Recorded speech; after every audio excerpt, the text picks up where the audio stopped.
bisa bisnis dari rumah dengan biaya yang sangat murah.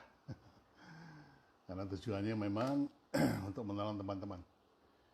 Ya, nanti akan saya bahas pelan-pelan supaya tidak rancu ya. UKM 4.0 itu bisa apa aja. Baik, sementara nunggu paling enggak ada 50 orang. Cirebon, oke, Mbak Nudiana 87. Ya. Coy Pracoyo. Oke. Silakan saya ambil dulu filenya. Saya nggak salah ngomong tentang UKM 4.0.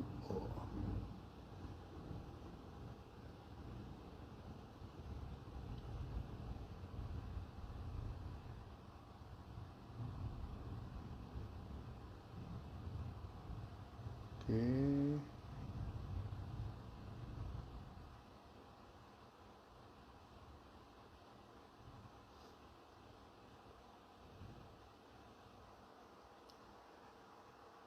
Wah, ada yang dari Kupang, NTT. Masya Allah, jauh sekali ya. Ya, itulah kehebatan teknologi. Cuman nggak hebat karena First Media uploadnya cuma 2,9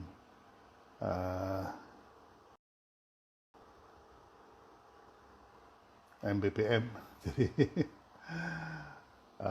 kadang-kadang nge-lag ya. Ini saya lagi usahakan untuk Kang Asep. Apa kabar Kang Asep? Bogor. Ya, saya balas dulu wave-nya. Oke, buat teman-teman yang mau bahas sama-sama, silakan request untuk join. Tapi saya akan ngebahas hari ini tentang dua hal, yaitu tentang kelas online saya dan aplikasi UKM yang sudah siap untuk dipakai. Dari Luwuk juga ada Pak Pi, mantap. Luwuk yang saya tahu itu ayam bakar Luwuk, sambelnya pedes sekali. Saya nggak sanggup makannya. Oke. Ya, dari Cikarang, Mart's Kitchen. Oke, Cikarang mah deket ya. Tapi ini nggak bisa masuk Jakarta, sekarang harus pakai paspor. Ya, oke. Baik, saya akan bahas tentang kelas dulu. Nanti kita tanya jawab tentang kelas. Setengah jam kemudian saya akan bahas tentang aplikasi UKM 4.0 sebagai solusi yang bisa pakai teman-teman untuk jualan dari rumah. Jangan salah ya, UKM 4.0 ternyata sudah ada contekannya. Yang pasti harganya lebih mahal. Karena memang mereka tujuannya komersial. Oke. Dimas Kinding, waalaikumsalam. Dimas, nanti live ya kabar-kabar saya. Minggu depan kita atur. Ya, Dimas ini adalah fotografer yang akan membantu teman-teman untuk bikin foto yang ciamik. Jadi kalau Anda posting makanan di di online itu bisa bagus ya. Karena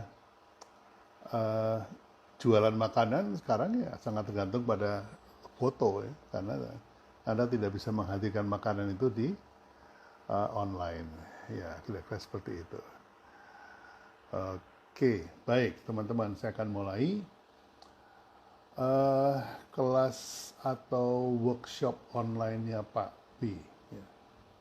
Ini saya harus rubah namanya menjadi workshop karena satu workshop terdiri atas 4 kelas. di atas 4 kelas.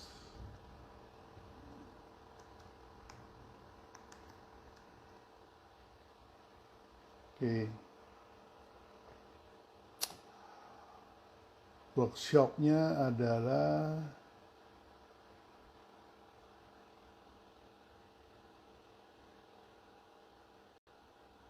bukan. Poster, oke. Ya, saya dipstick dulu sama teman-teman. Kemarin saya tanya-tanya, kalau kita harus punya target untuk menguasai satu ilmu yang kita perlukan nanti setelah COVID ini selesai, kira-kira ilmu apa? Ya. Jujur aja kalau pengusaha atau businessman itu pasti akan butuh semua ilmu ya, segala macam ilmu. Ya ilmu production, ya ilmu supply chain management, ya ilmu resto kalau yang punya resto, ya ilmu marketing, ilmu transaksi, ilmu selling, ilmu branding, ilmu HRD ya, human resource development, semuanya dibutuhkan. Ya. Tapi kalau Anda berpikir praktis ya, saat ini Anda itu boleh dikatakan sudah game over. Bahkan KFC saja, sebuah brand internasional, brand multinasional, itu malah sudah jualan di kaki lima sekarang. Jadi kita di-reset ulang, atau kalau komputer itu di-reset gitu ya. Jadi ekonomi ini di-reset ulang oleh keadaan COVID ini. Nggak tahu itu disengaja atau tidak, terserah teori apa yang Anda pakai, apakah teori agama, ataukah teori ekonomi, atau teori konspirasi, monggo silakan, atau teori kesehatan, tapi faktanya ekonomi kita di-reset. Mau multinasional, kayak mau lokal, kayak mau KM, kayak semuanya sama. Kita kembali ke garis start yang sama. Jadi kita ini sekarang lagi di line up di garis start. Ini ada garis start. Begitu nanti pistolnya bunyi, dor, nah kita lari. Nggak peduli merek apapun, brand apapun nggak peduli, sama. Semuanya kita start dari yang sama. Hanya ada beberapa yang sudah nyolong start, adalah mereka-mereka yang punya opportunity atau mereka-mereka yang bisa memenuhi kebutuhan perlengkapan dari COVID-19. Ya, karena COVID-19 ini adalah sebuah event dunia, event kelas dunia yang given kepada kita, yang diberikan kepada kita untuk kita manfaatkan bersama. Ya. Jadi kalau saya mau boleh tanya, perusahaan mana sih yang bisa bikin event dunia, dan berapa biayanya kalau harus bikin event dunia yang melibatkan 100 lebih negara yang mereka semuanya bergerak dengan serempak dan terburu-buru. Mau event sepak bola yang nggak melibatkan 100 negara dan tidak perlu terburu-buru. Ya. Event apalagi, olahraga rally atau balap mobil, balap motor, nggak menggerakkan seperti COVID ini. Oleh karena itu, barang siapa memanfaatkan COVID ini untuk memproduksi suatu barang yang menyelesaikan masalah COVID, maka Anda bisa jualan di 100 negara lebih. Terutama kalau brand Anda sudah ada di kepala dari rakyat atau publik 100 negara lebih. Contohnya Louis Vuitton aja sekarang jualan masker. Itu bukan dia survival, bukan dia goblok juga enggak. Dia justru pinter. Karena memanfaatkan event yang terjadi di 100 negara lebih yang membutuhkan produknya dia. Terutama untuk kelas ke atas ya. Kalau yang kelas medium ke bawah, cukup pakai kain, masker kain cukup. Tidak perlu pakai merek Louis Vuitton ya. Tapi ya tetap ada orang-orang yang butuh masker yang pakai merek Louis Vuitton karena Louis Vuitton sudah menjadi jati dirinya dia. Nah ini udah masuk ke masalah brand ya. Nah kembali ke ilmu yang harus Anda kuasai. Setelah saya dipstick selama seminggu, ternyata 99% mengatakan harus menguasai ilmu internet marketing. Jadi buat teman-teman yang kenal sama guru-guru internet marketing, ini peluang untuk belajar saat ini. Karena kalau Anda tinggal di rumah, peluang satu-satunya ya jualan lewat internet. Ya. Lewat aplikasi ataupun lewat platform ya, yang apakah itu platform sosial media ataukah aplikasi seperti WA, kemudian Telegram dan segala macam. Itu terserah Anda, ya terserah Anda. Jualannya bisa lewat itu atau lewat aplikasi khusus jualan seperti yang saya tawarkan kepada teman-teman UKM, yaitu UKM 4.0. Jadi Anda bisa mengakses atau mendownload aplikasi itu dan mendaftar sebagai member itu di Play Store karena yang kita siapkan karena terburu-buru jadi kita baru siap yang Android. Jadi Anda bisa pasang produk Anda di situ, Anda bisa jualan langsung ataupun Anda bisa jualan lewat jaringan. Ya. Kalau lewat kita juga siapkan jaringan, jadi ada yang mendaftar sebagai brand owner, ada yang bisa mendaftar sebagai brand master, ada ini brand masternya Rumah UKM, Anda juga bisa mendaftar sebagai leader, Anda bisa mendaftar sebagai agen atau mendaftar sebagai reseller. Dan Anda bisa pilih apakah Anda mau stokis, artinya Anda bayar dulu dikirim barangnya untuk di stok, ataukah Anda sebagai dropshipper aja. Artinya yang mengirim nanti dari brand owner. Ya, ini penjelasan tentang internet marketing. Tapi nggak ada gunanya Anda punya itu semua kalau Anda tidak mampu mengkomunikasikan dengan baik. Ya. Nah, komunikasi lewat internet atau lewat sosial media atau lewat web itu membutuhkan sebuah konten. Oleh karena itu, ketika semua orang butuh menguasai ilmu internet marketing, aplikasi sudah menyelesaikan semua transaksi dan segala macam, yang harus Anda kerjakan sendiri adalah content creation. Oleh karena itu, saya memutuskan untuk membuat workshop tentang content creation. Dan workshop content creation ini ada tiga workshop. Yang pertama adalah apa yang mau disampaikan. Jadi,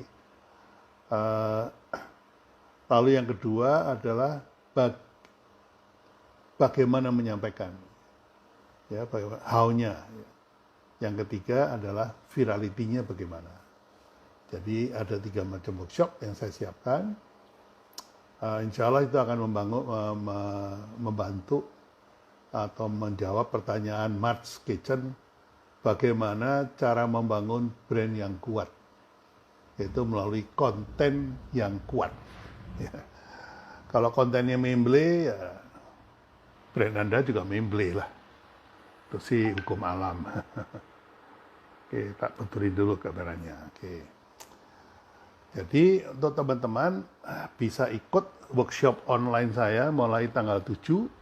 Ya, karena saya harus meningkatkan dulu bandwidth saya. Sekarang ini pakai First Media, upstreamnya cuma 2 Mbps ya. Sementara saya butuh sampai paling minim 5 Mbps ya. Sehingga saya lagi apply supaya mendapatkan uh, bandwidth saya yang kuat sehingga bisa melayani sekian ratus jumlah peserta. Nah, apa itu yang disebut dengan content creation? Ya?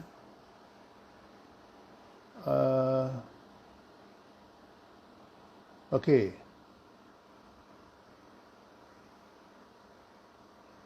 Content creation itu bentuknya bisa berupa copywriting, copy saja, tulisan saja. Bisa juga bentuknya audiovisual, gambar dan suara. Bisa juga bentuknya visual saja atau tulisan saja. Suara saja. Jadi di dalam content creation ini akan saya bahas semuanya. Jadi yang pertama adalah, ada yang bilang saya butuh copywriting, Pak Bi. Kemudian Anda tahu cara menulis copy, tapi nggak tahu apa yang mau ditulis, ya percuma juga. Jadi copywriting pun juga ada 3 macam ya. Copywriting untuk membangun brand, copywriting untuk membangun demand atau marketing, dan copywriting untuk membangun transaksi. Itu tiga cara yang berbeda. Itu makanya kita harus tahu what-nya dulu. Kalau what-nya nggak tahu, nanti nulisnya ngasal. Oleh karena itu, saya akan mulai dengan workshop untuk what-nya. Dan what itu apa? Apa yang mau ditulis ada tentang branding, tentang marketing, atau tentang selling. Selling itu yang penting apa aja, marketing itu yang penting apa aja, kemudian branding itu yang penting apa aja. Jangan salah bahwa ilmu marketing maupun branding ini eranya berubah-ubah ya, berganti-ganti gitu. Kalau biasanya sih yang diajarkan orang, diajarkan di universitas, itu kebanyakan adalah marketing 4P. Product, price, place, promotion. Nah, ini sangat standar sekali ya. Dan itu ilmu yang cukup kuno ya, cukup lama, cukup old school gitu. Ya kalau generasinya Pak Abi bolehlah pakai 4P, tapi kalau generasi sekarang ya janganlah. Nah, ini yang akan dibahas di dalam workshop yang pertama ini, tanggal 7 itu. Jadi apa bedanya marketing 1.0 yang menghasilkan brand 1.0 atau membutuhkan brand 1.0, kemudian marketing 2.0 yang menghasilkan brand 2.0, kemudian marketing 3.0 yang menghasilkan brand 3.0, dan sekarang ini adalah marketing 4.0 yang menghasilkan branding 4.0. Jadi kalau Anda menulis copywriting untuk brand saja, itu ada 4 level yang berbeda. Ya. Kalau Anda mau menulis tentang marketing, ya, tentang produk, itu juga ada 4 stages tadi, 4 jenis. Mengapa? Karena batasnya itu tahun 90. Ya. Jadi marketing 4.0 itu masih dipakai oleh orang banyak sampai tahun 1990, 30 tahun yang lalu. Sejak 1990, marketing 4.0 sudah beralih menjadi, marketing 4P sudah beralih menjadi marketing 4C, ya, 4C. Dengan 2010 lah kira-kira, jadi 20 tahun aja. Nah setelah itu eranya sudah berganti lagi menjadi marketing 4.0 atau 4C juga, tapi beda pemahaman. Nah buat teman-teman itu nanti akan saya ajarkan apa itu semuanya selama 4 kali 2 jam. Ya, 4 kali 2 jam. Nah, saya kasih bocoran, sampai dengan tahun 90, marketing itu tentang produk. Jadi kalau Anda melihat copywriting yang ngomongin produk saya terbuat dari stainless steel, tebalnya 2 mili, anti karat, kemudian bisa untuk ini, inu, ina, inu. Nah, itu adalah marketing 1.0 ya. Jadi masih ngomongin tentang produk. Itu eranya produk memang. Jadi dari tahun 50-an itu eranya era produk. Ya, orang yang percaya bahwa Anda cukup membangun sebuah produk yang bagus dan orang akan ngantri untuk beli. Itu era itu sudah lama lewat, tapi sampai sekarang masih ada yang ngikutin. Sementara eranya sudah berubah. Mulai tahun 90 sampai 2010, eranya adalah era konsumen. Jadi yang di copywriting kan, yang ditulis itu adalah tentang kebutuhan konsumen. Jadi kalau tadinya itu mempresentasikan produk, ya, sekarang dari kacamata konsumen. Nah, era sekarang ini bukan lagi produk, bukan lagi konsumen secara menyeluruh, tapi menjadi personal. Otomatis copywriting-nya juga personal. Nah, itu nanti saya ajarkan di workshop yang kedua. Supaya Anda tahu nih, mau nulis apa nih, mau nulis tentang jualan produk Anda, tapi dari kacamata konsumen personal. Itu zaman sekarang kayak gitu.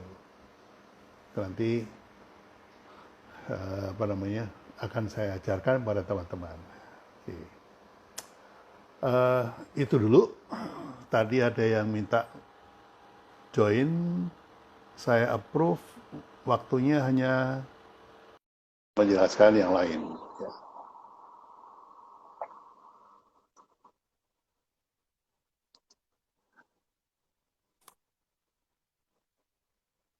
Ya, oke. Nggak bisa nyambung, mungkin ada masalah koneksi. Baik.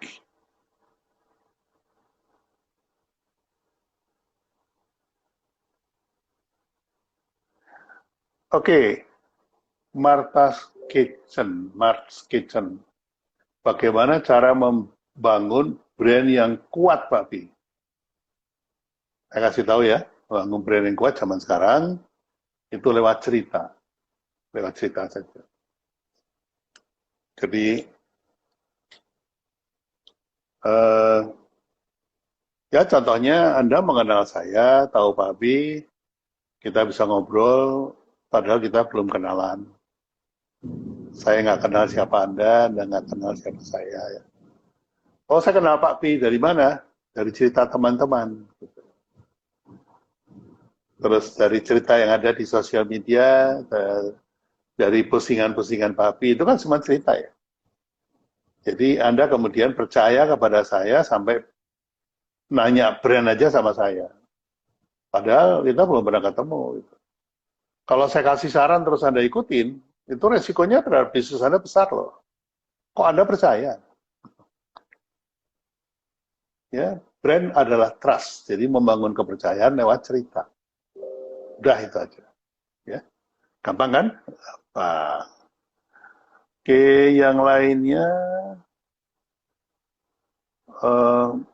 belum ada yang nanya. Oke.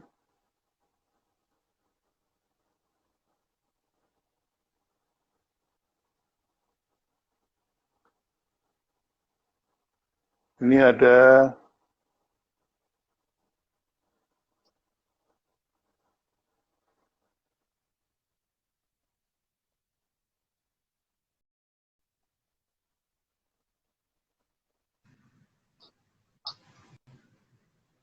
ya, sudah on Anda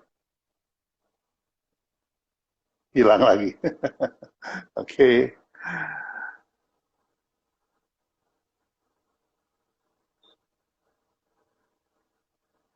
Satria Arifin, sehat selalu Pak Pi. Ya, oke. Nah, sudah 30 menit, kurang sedikit. Saya manfaatkan sekarang untuk memperkenalkan, oh ya, pertanyaan dulu ya, pertanyaan dulu. Jika belum pernah pakai, bagaimana membangun brand lewat cerita tadi? Pakai apa? Belum pernah pakai apa? Belum pernah pakai apa? Itu pertanyaannya.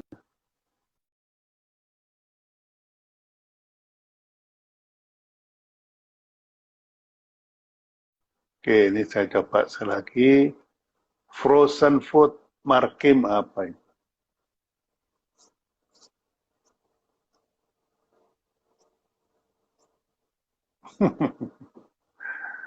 Ya, nggak tahu dari mana nih. Satria Arifin, oke. 10 menit ya waktu Anda.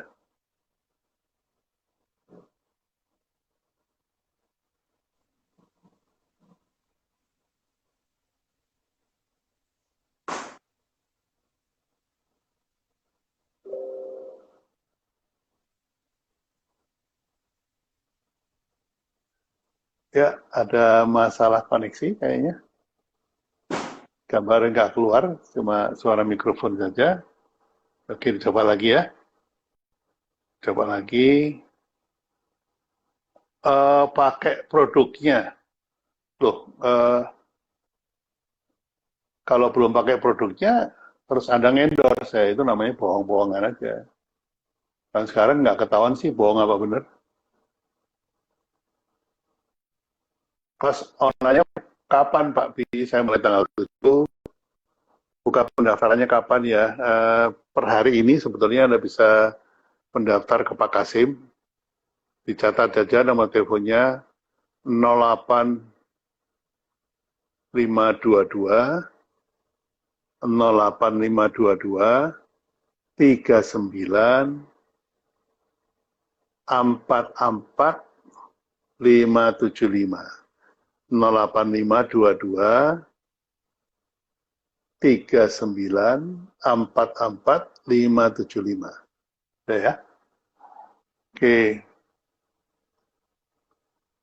Pak Pi, resumenya adalah brand adalah trust. Oke.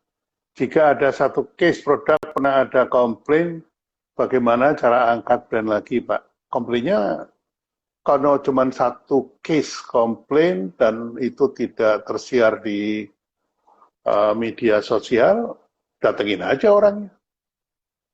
Ya. Terus kemudian minta supaya komplainnya di take down, kamu minta maaf, kasih dia apa namanya, langganan gratis umur hidup, masa nggak mau sih? Saya megang McDonald itu komplain tiap hari, tapi orang tetap beli McDonald. Pak Pi, ini balapan tangan anak saya loh.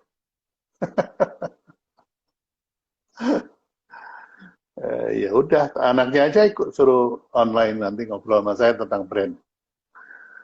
Oke, jadi silakan mendaftar. Per hari ini sudah bisa mendaftar ke Pak Kasim. Ya. Junior 193, Om, bagaimana tanggapannya kalau usaha bahan pokok, sayur, dan lain-lain saat ini? Ya, bagus saja. Nah, bahan pokok itu sekarang sampai kapanpun dibutuhkan. Jadi itu termasuk evergreen produk, ya, evergreen business. Selalu. Trilistiono, mau live bareng Pak Pi, ayo, silakan. Halo Pak Bi, selamat sore. Ya, selamat sore, Mas Tri. Iya jelek Pak Bi, nggak pakai baju, hanya pakai kaos. Lah, saya juga pakai kaos ya, dari tadi. Iya kaos. Saya juga Iya belum Pak. mandi juga. Gimana? Mau nanya apa? Wah, ini putus-putus suaranya Pak Bi nih kalau pakai.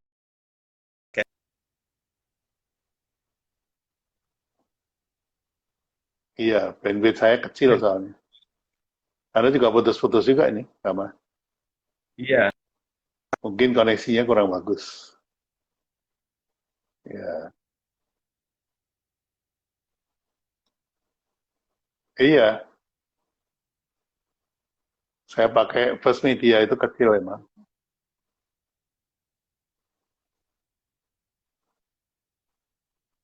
Ya, betul. Ya, wis. Oke.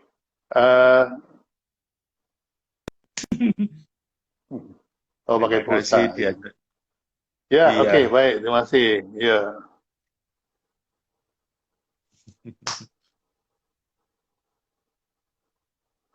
baik. Eh, terima kasih udah nongol. Antara brand dan harga jual, gimana cara nempatin ke konsumen yang baru? Aduh, eh, ya gini ya, saya jelasin nih untuk eh, If Giovanni Bastian. Brand nggak ada hubungannya sama harga, dah gitu aja. Ya, jadi antara marketing dengan brand itu tujuannya sama. Ya, tolong dibayangkan Anda mau lari 100 meter. Maka 100 meter itu garis finishnya kalau bisnis transaksi Anda terima uang. Anda membagi tiga etape ya. Etape pertama adalah marketing. Ya. Marketing itu Anda masih punya produk, Anda punya harga, Anda punya distribusi, dan Anda punya promosi. Ini adalah marketing era pertama. Nah, setelah itu 30 meter berikutnya adalah masuk ke etape branding. Ya. Jadi branding itu etapenya kedua. Kenapa? Karena uh, Landers, Walter Landers itu adalah dewanya brand tingkat dunia yang membuat strategi brandingnya Citibank, American Express, British Petroleum, pokoknya kelas-kelas dunia.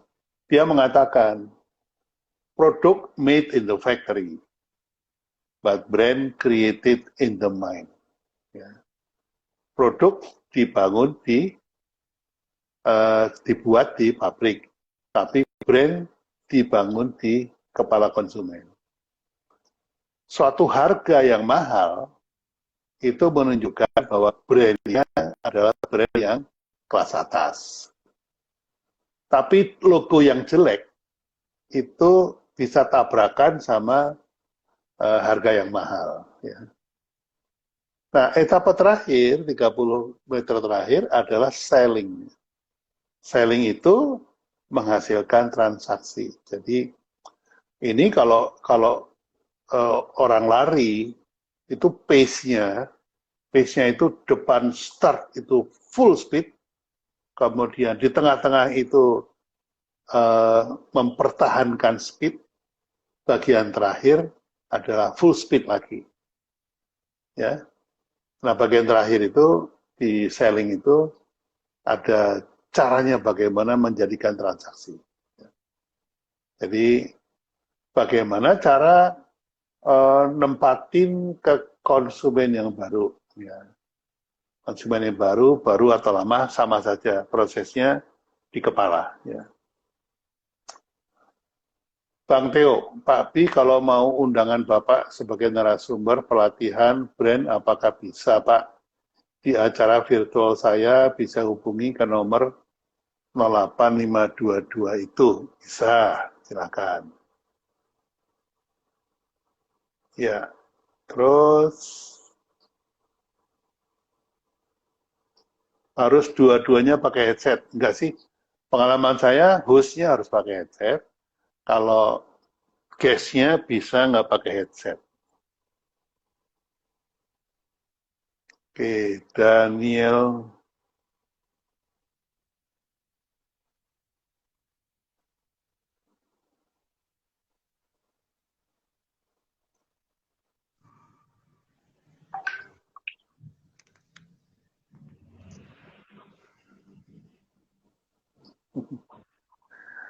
Oke, sepertinya sore ini koneksi lagi jelek.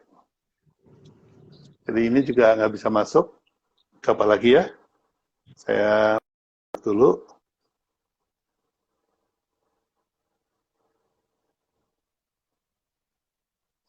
Bimanarki. Pak Pi sebenarnya sejak kapan Pak Pi mulai terjun ke dunia pengusaha? Atau ada buku karya Pak Pi yang bisa saya baca? Ya, bukunya sedang ditulis. Ada 2 buku, judulnya yang satu bisa bikin brand, yang satu adalah biarkan karya bicara. Karena ada lebih dari 50 tagline dan slogan yang saya ciptakan, dan itu saya kupas satu persatu. Tapi kapan mulai terjun ke dunia usaha? Ketika saya usia 30 tahun. Ya. Awalnya saya bekerja di perusahaan, ya, ikut orang, dari tahun 69 sampai tahun 79. Jadi 10 tahun itu saya belajar kerja sama orang, mengamati perusahaan itu gimana, strukturnya itu gimana, terus tupoksi dari masing-masing orang itu apa, cara sistem reportnya bagaimana, pertanggungan jawab dari masing-masing level itu bagaimana, mana yang sifatnya memberikan strategi, mana yang sifatnya menerjemahkan strategi, mana yang bagian melaksanakan, mengeksekusi strategi. Ya, karena bisnis itu adalah seperti bangun rumah, ada blueprint, kemudian ada eksekusi bangun rumah. Yang bangun rumah itu tukang biasanya, yang bikin blueprint itu arsitek. Banyak arsitek yang cuma bisa bikin blueprint, tapi nggak bisa bikin rumah. Ya, ketika dia pegang bata dan segala macam, ternyata ambruk. Gitu ya. Itu banyak arsitek kayak gitu. Jadi arsitek yang coba-coba bangun rumah sendiri, gitu ya. Oh, saya tahu teorinya, terus dibangun, ya biasanya ambruk gitu. Karena tidak ada pengalaman cara membangun rumah.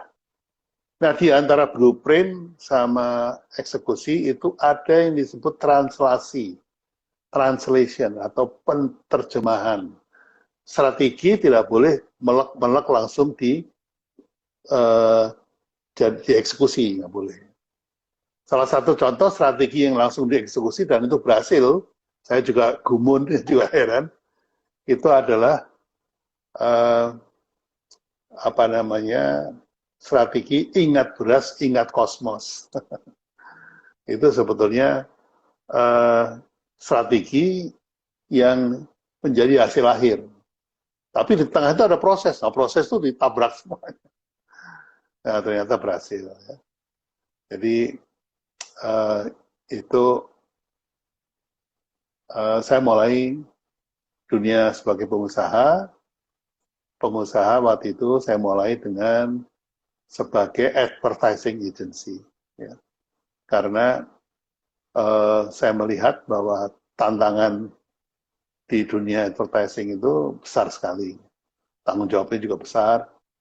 Jadi saya masuk ke wilayah itu karena saya suka tantangan yang berat. Bagaimana tidak berat? Ya, kalau misalnya Anda bikin konsep komunikasi, konsep iklan, kemudian diproduksi ratusan juta dan ditayangkan di televisi dengan budget puluhan miliar, terus nggak laku barangnya. Itu kan resikonya gede ya, tanggung jawabnya gede. Jadi saya suka aja. Nah, oleh karena itu, karena saya tidak pernah kerja di biro iklan asing, saya kerjanya selalu di perusahaan lokal, maka saya tidak mengenal Google, tidak mengenal bagian-bagian.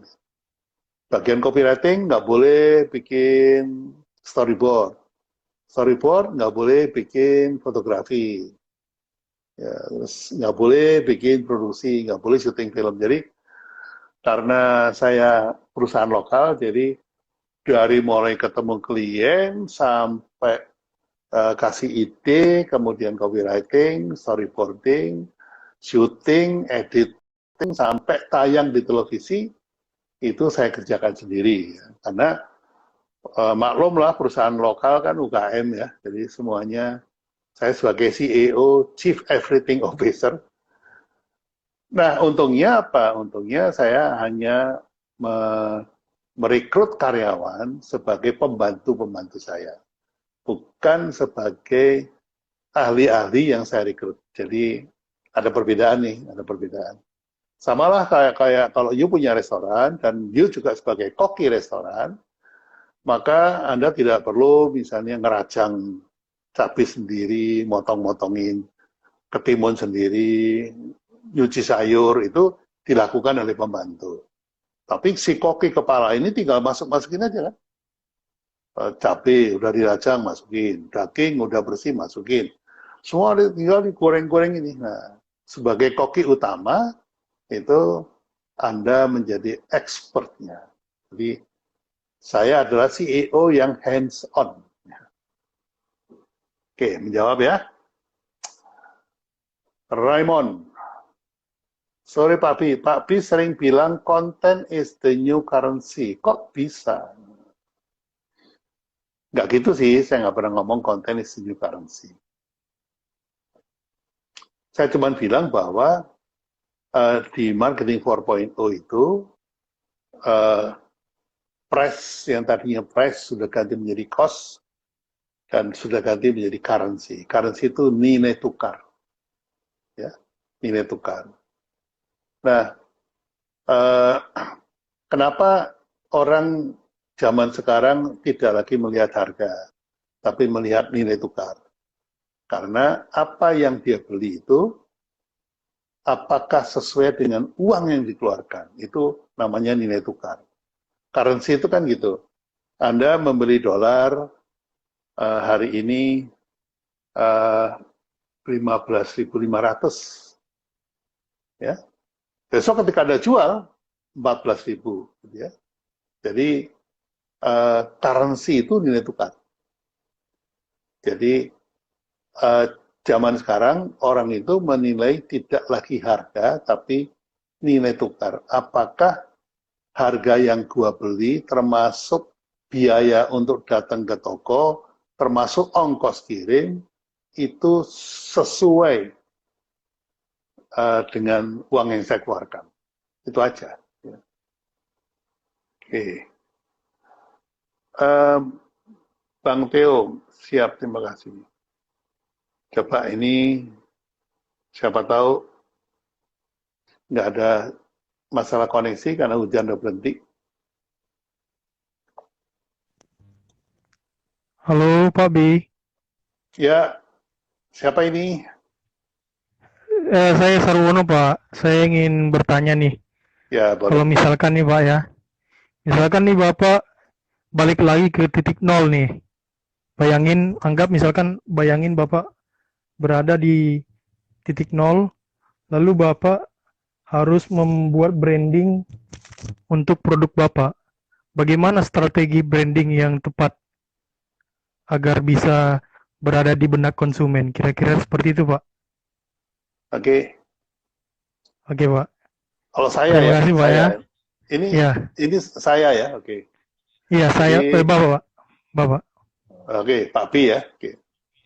Ya, Pak Bi kalau harus mulai lagi ke titik nol, maka saya bisa memilih ya. Karena saya sudah melalui banyak pengalaman, saya tidak akan oke Pak. memilih menjadi advertising agency lagi, karena itu sudah game over. Saya tidak Oke, memilih menjadi offline brand consultant. Saya juga tidak oke. memilih untuk bikin workshop offline.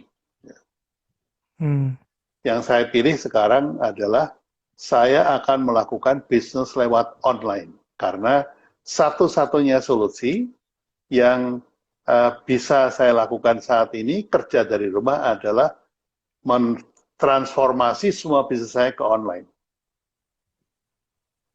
oke. Tapi apa yang saya lakukan tetap sama. Strateginya tetap sama. Ya. perbedaannya begini, keuntungan saya adalah saya sudah investasi merek, investasi brand, investasi nama saya selama bertahun-tahun sebelumnya.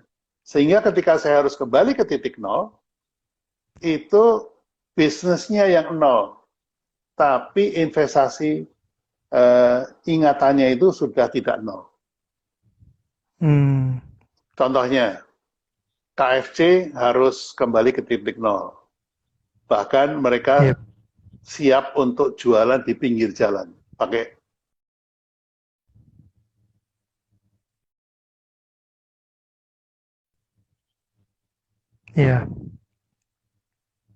dia jualan di pinggir jalan, ya.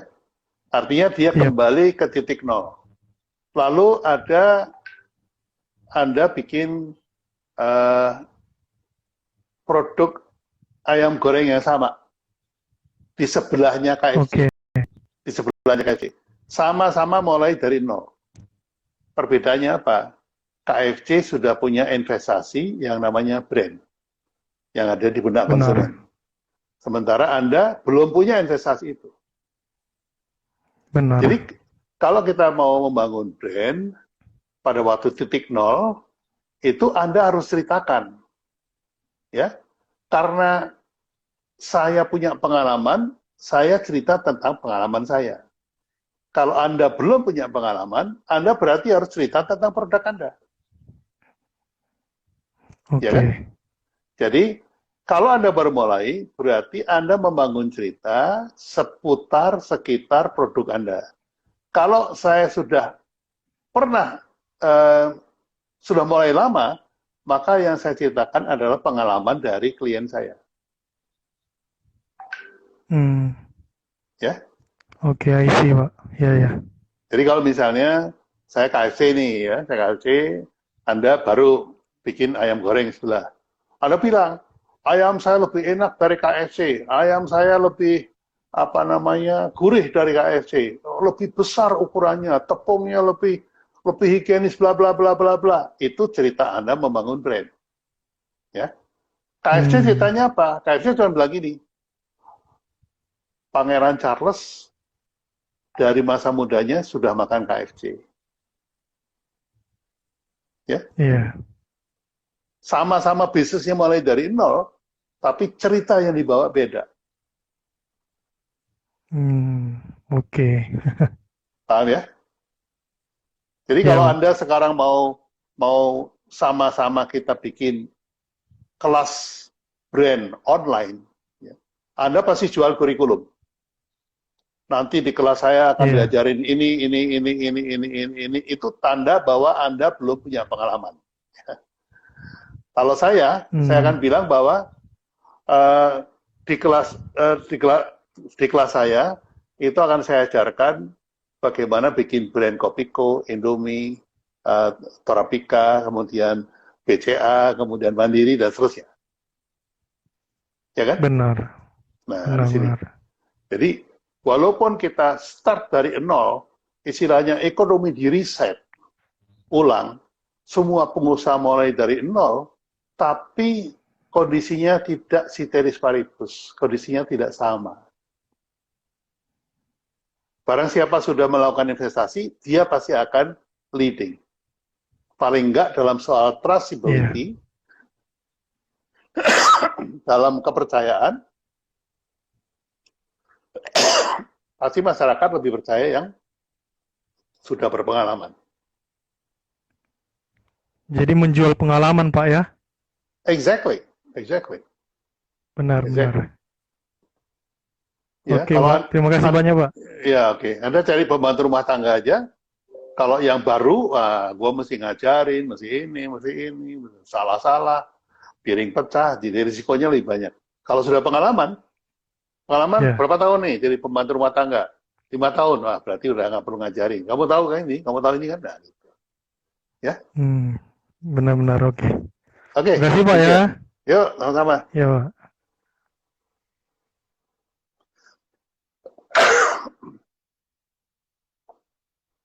Oke.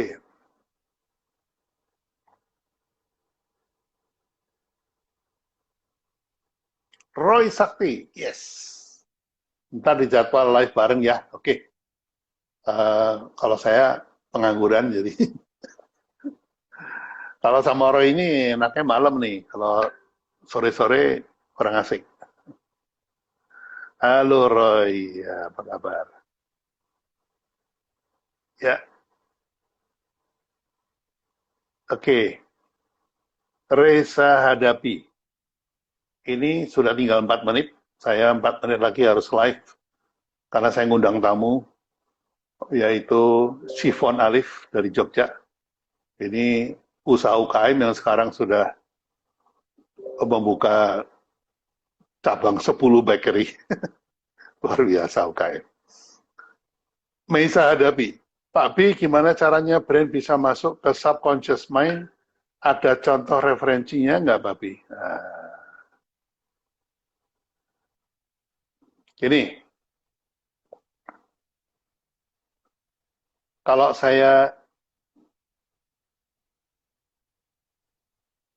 Anda mendengar bunyi,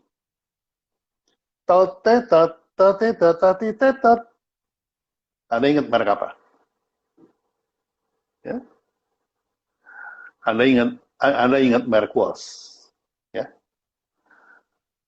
Kenapa? Karena Walls itu sudah duduk manis di bawah sadar dari benak Anda. Ya.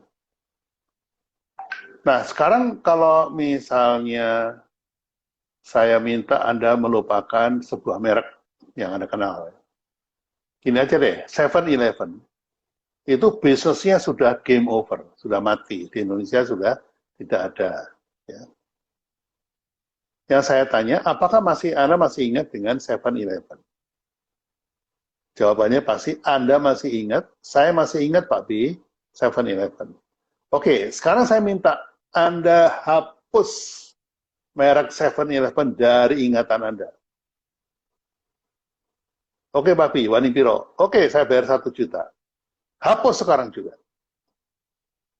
Nggak bisa. Karena yang bisa menghapus itu otak kritis atau otak conscious. Subconscious itu di luar kontrol dari conscious. Dah, itu aja. Ya.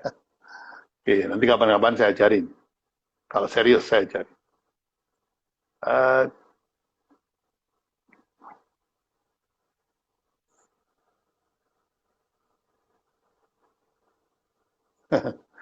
Tapi bagaimana menguatkan brand untuk aneka cemilan? Saya menjual produk-produk cemilan, perusahaan dari teman-teman UKM. Oke. Kapan-kapan saya jawab ya, ini konsultasi tadi. Wah, nggak sabar nunggu Roy kolaps bareng Pak Pi. Siap.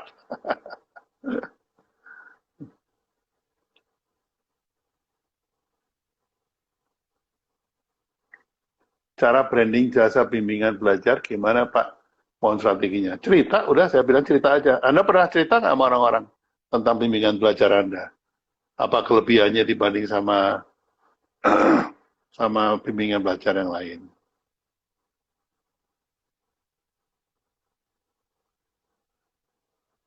Serius Pak Bi, mohon diajari. Diajarin apa? Oke, waktu sudah habis. Sebentar lagi saya harus siap-siap untuk live bareng Bu Asih. Silakan Anda ngikutin lagi kalau pengen tahu rahasia bagaimana Bu Asih membesarkan usahanya. Hanya dalam waktu tempo 7 tahun, dia sudah punya 10 cabang bakery di Jogja. Ya. Produknya cuma satu single unit saja, single SKU, yaitu chiffon. Hanya beberapa produk. Oke, sampai jumpa 1 menit lagi.